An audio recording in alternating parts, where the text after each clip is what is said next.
Dwyane, I know that barbecue is going to be good, but I got to ask you about sure. Goran Dragic and the game he had. You guys seem, you and your teammates, so happy for him. Yeah. Why was that? Because of the frustrations he's gone through? Yeah. Well, first of all, if you want to smell some of the barbecue, you can get on a jet ski and come by my house, like DJ Khaled does sometimes. I think with Goran, man, we just love when he's aggressive, and no one's harder on Goran than Goran. He wants to be so great all the time, and I think he puts a lot of pressure on himself. But a game like tonight, I mean, he just seen it.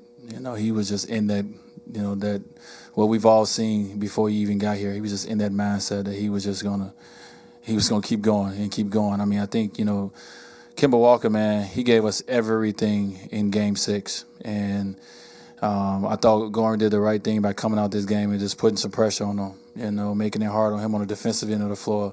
That makes it hard on him on the offensive end of the floor. So we all happy for each other's success, on this team. I think you guys have seen, we all celebrate each other.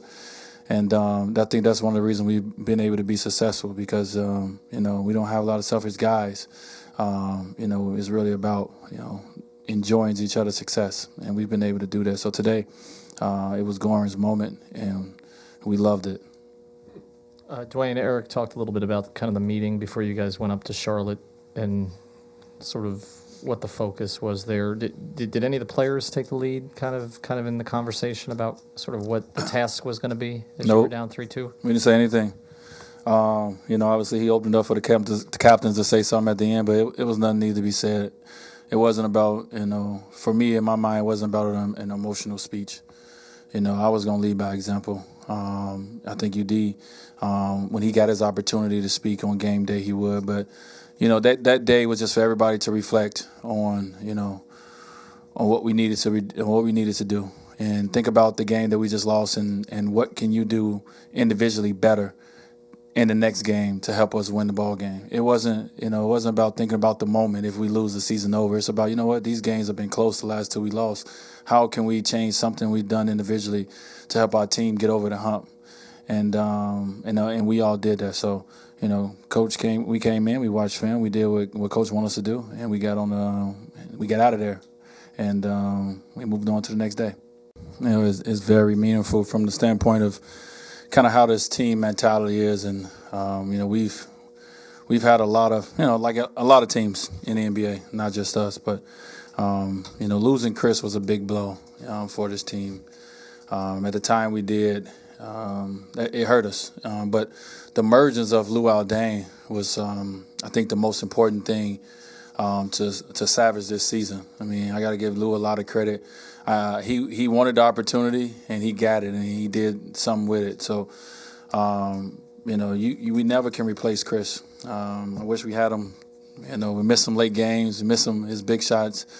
But to be able to add a Joe Johnson, to be able to have Luol play the way he have, it gave us some hope, and some confidence going forward. So, losing Game 5 was tough, here at home. It was tough to go into an opponent's building for a closeout game and win, but a resilient team, which we are, we was able to pull that one out, and tonight was just, the icing on the cake. During the anthem, the camera seemed to catch you in a pretty emotional, pretty reflective moment. Highly emotional, let's just say. I got to see it. Everybody said I was crying.